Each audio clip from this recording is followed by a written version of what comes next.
Nainar நாகேந்திரனை target செய்யும் வார் room. ஓரங்கட்டப்பட்ட Annamalai. கொதித்தெழுந்த பாஜக தொண்டர்கள். பரபரப்பாக இருக்கிறது தமிழக பாஜக. அதிமுகவினரை சமூக வலைதளங்களில் விமர்சனம் செய்யக்கூடாது என மாநில தலைவர் நயினார் நாகேந்திரன் கூறியிருந்தார். இந்த நிலையில் பாஜகவுக்காக யாரை வேண்டுமானாலும் விமர்சனம் செய்வோம் என வெளிப்படையாகவே நயினார் நாகேந்திரனை சில நெட்டிசன்கள் கடுமையாக விமர்சித்து வருகின்றனர். மேலும் அண்ணாமலை புறக்கணிக்கப்படுவதாக கூறி ஒருமையிலேயே கூட சிலர் பேசத் தொடங்கி இருப்பது பரபரப்பை ஏற்படுத்தியுள்ளது. தமிழக பாஜகவில் இணைந்த புதிதிலேயே துணைத் தலைவராகவும் பிறகு மாநில தலைவராகவும் நியமிக்கப்பட்டவர் அண்ணாமலை. 2021 சட்டமன்ற தேர்தலை எல் முருகன் தலைமையில் சந்தித்தது பாஜக. கிட்டத்தட்ட 15 ஆண்டு இடைவெளிக்கு பிறகு பாஜக எம்எல்ஏக்கள் சட்டமன்றம் நுழைந்தனர். அதற்கு பிறகு எல் முருகன் மத்திய அமைச்சராக நியமிக்கப்பட்ட நிலையில் கர்நாடகாவில் IPL அதிகாரியாக பணியாற்றி தனது பதவியை ராஜினாமா செய்து பிறகு பாஜகவில் இணைந்த அண்ணாமலைக்கு மாநில தலைவர் பதவி வழங்கப்பட்டது. தொடர்ந்து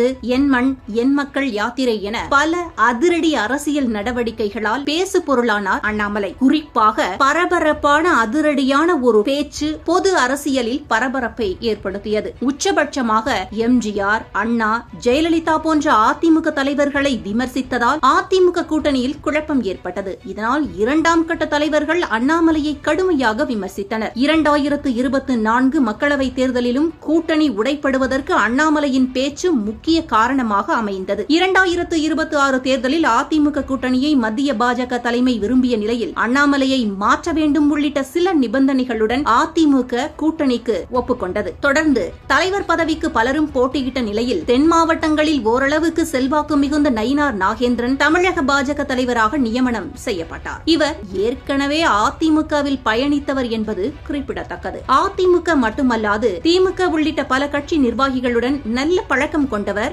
நாகேந்திரன் என்பது கவனிக்கத்தக்கது. இந்த நிலையில் கடந்த சில நாட்களாகவே சமூக வலைதளங்களில் நாகேந்திரனுக்கு எதிராக பாஜகவினர் சிலரை கடுமையான எதிர்ப்பை பதிவு செய்து வருகின்றனர். சமீப காலமாக பாஜக நடத்தும் பொதுக்கூட்டங்களில் அண்ணாமலை புறக்கணிக்கப்படுவதாக கூறி தமிழக பாஜக தொண்டர்கள் விரக்தியின் உச்ச கட்டத்தை அடைந்து கொதித்தெழுந்த நிகழ்ச்சி நேற்று திருவான்மியூரில் நடைபெற்ற நிகழ்ச்சி வாயிலாக வெடித்துள்ளது. திருவான்மியூரில் ஒரு தனியார் ஆடிட்டோரியத்தில் தமிழக பாஜக ஒரே நாடு ஒரே தேர்தல் என்ற தலைப்பில் கருத்தரங்கம் ஒன்றை ஏற்பாடு செய்திருந்தது. நயினார் நாகேந்திரன் தலைமையில் நடைபெற்ற இந்த நிகழ்ச்சியில் ஆந்திர துணை முதல்வர் பவன் கல்யாணும் கலந்து கொண்டார். ஆனால் அரங்கத்தை சுற்றி வைக்கப்பட்டிருந்த பிளெக்ஸ் போர்ட் போஸ்டர்களில் நயினார் நாகேந்திரன் மற்றும் பவன் கல்யாண் படங்கள் இடம்பெற்றிருந்த நிலையில் அண்ணாமலை படம், மோடி படங்கள் இடம்பெறாததால் தொண்டர்கள் பெரும்பாலானோர் ஆத்திரமடைந்து இதுபோன்று அண்ணாமலை மீண்டும் புறக்கணிக்கப்பட்டால் தாங்கள் கட்சியை விட்டு வெளியேறி விடுவோம் என்று கூறி பெரும்பாலானோர் வெளியேறியதை தொடர்ந்து அரங்கில் 2000 இருக்கைகள் என்பதை